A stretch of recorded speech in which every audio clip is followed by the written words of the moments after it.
Yo, I ain't here for the money, I ain't here for the fame. Though it might be nice to own a jet plane, I'ma do it. What's going on, guys? So as you can see, my shop is a disaster. Yeah, but it's alright. Getting a lot of work done. We got an awesome package to show you that came in the mail that will really help the car as far as, well, anytime. Street driving at the track, having full adjustment, suspension wise. Also, this morning we'll be working on taking the rear end out to prepare for the new cradle that's coming in and the new axles, along with maybe button up a couple of things as far as coolant lines and stuff like that. So as you can see, we got a lot of the piping out of here. The charge piping that I've done so far, the crossover pipe, the down pipe, all that stuff is getting finished welded. I have this rat's nest of heater hose and stuff like that. I've decided to take out the heater core for now. Normally the lines cross over the motor here, and it just makes a huge mess. You probably saw it in last year's setup, those heater core lines. These ones here, just hanging over top of the valve cover. They look crappy. It's just more places for things to leak. And with the cage going in and the dash out, I was able to get the heater core out of there. Yeah, I won't have heat, but this is a summer cruising car anyway. I don't think it's going to be a big deal. So I'd like to clean up some of this rat nests and see what lines I can eliminate this morning. But the big thing, the big job we got to do is back here. We got to take this rear end out because that's pretty dark, but it's going to the new buyer. So I sold the rear end setup that I have in it now because I've gotten the X Performance 5.9 kit. You know, it's been proven a little bit higher. This was the budget kit from X Performance a couple years ago, but the new kit is stout. It's got 5.9 axles, which are right here. Those are going to be awesome. And I just need that reliability because I don't want to go to the track the first time, blow something up, and be down again and have to trailer it back and all that stuff. So, just got to come out. But before I start on the work, an awesome box has arrived, and I'll open it up with you guys. These are BC Racing coilovers. And not just any BC Racing coilovers, these are the KP spec, so the King's Performance spec. It's what they've used on pretty much all of their drag car setups. It's pretty much known that this is the setup for drag car S2000s.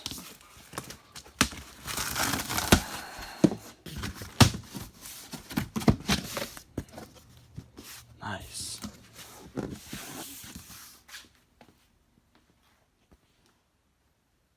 These will be key in getting down the track straight, having the kind of launch that we want to have, and having full adjustment. I'm on stock suspension right now, which stock suspension from the S2000 is pretty awesome as far as stock suspension goes, but it doesn't get better than this for this setup. This is literally the top of the line setup for keeping the car IRS and going down the track.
So I've got the caliper off now.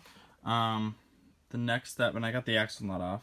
The next step will be taking the top control arm off, disconnecting the lower control arm, and the tie rod. That'll give me this knuckle right out of here. It'll let me pull this axle out of the knuckle, and also the 5.9 bearings, they come with their own hub. Because the factory is 31 spline, these ones are 33 spline, I believe. So I gotta replace. I have new wheel bearings for it, and I will replace the old hub with these hubs. So I got the knuckle almost all the way out. Tie rod is in there, but connected still. The nut is off, all of them. I have the top control arm completely disconnected. But for any of you guys who go to do this and can't seem to get it off with a hammer, just tapping it out, I strongly recommend you go buy one of these. You can get them at Advanced Auto, AutoZone, whatever. But it's a ball joint separator.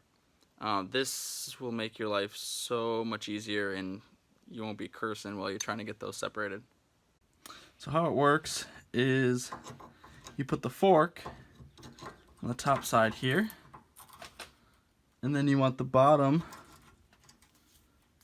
to come up and contact the bottom part of it, right there. And as you can tell, as I tighten this, it's tight on here. So as I tighten this, it'll bring this arm up and push it right up out of there.